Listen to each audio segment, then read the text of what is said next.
Hey guys, Marina here to talk to you about Cal Newport's newest book, Digital Minimalism. If you haven't read it, you should, especially if you use social media as much as everyone seems to. I know for myself, I've been constantly trying to better my phone habits, and it used to be that I would read an article about 10 hacks to get rid of your phone addiction, and nothing was working because the same habits would creep back into my life. And what I liked about Cal Newport's book was the philosophy behind it. So basically, the book is broken into two parts. The first part is about the what and the why, and the second part is about the how.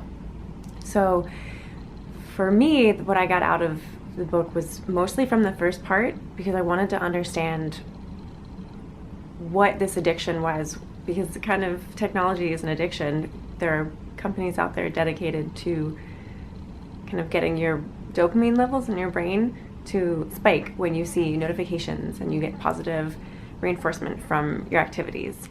The biggest thing I got out of the concept of digital minimalism was the concept of intention. So digital minimalism isn't just a quick hack for bettering your phone habits, it's a lifestyle change. And the important thing is to know that you're setting intentions with each of your uses for technology. So if you are interested in keeping in touch with your family, but you find that you're just spending way too much time on Facebook, you set a new intention where you will check Facebook once a week, Sunday morning or Saturday morning or Friday night. So it's not so much about hacking your way to a better relationship with your phone or with social media. It's about setting intentions that really serve you.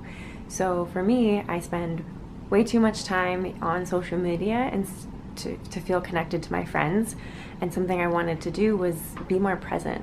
And so I made a pact with myself that I would set a better intention.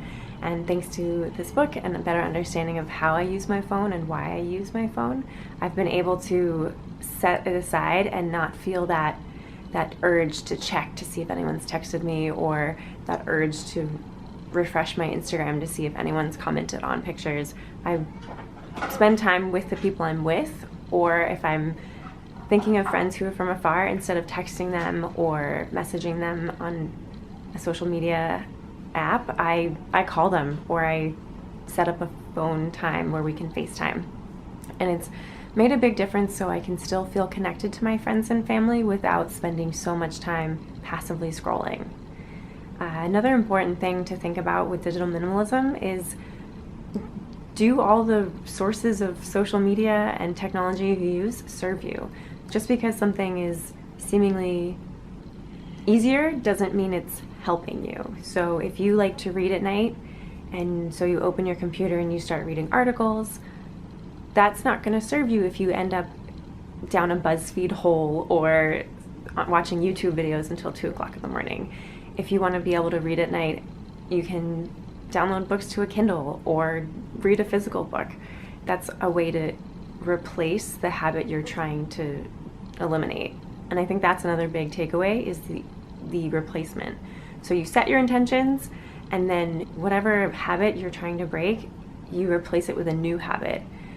The other key is replacing your habits. So don't just cut out your phone and be sitting around with nothing to do.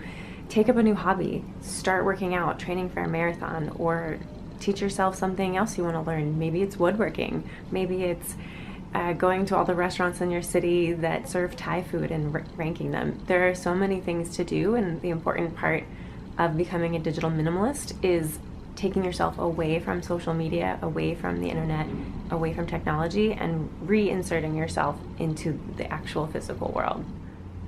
So I hope this shed some insight on digital minimalism. Comment below if you've read the book or what your thoughts are.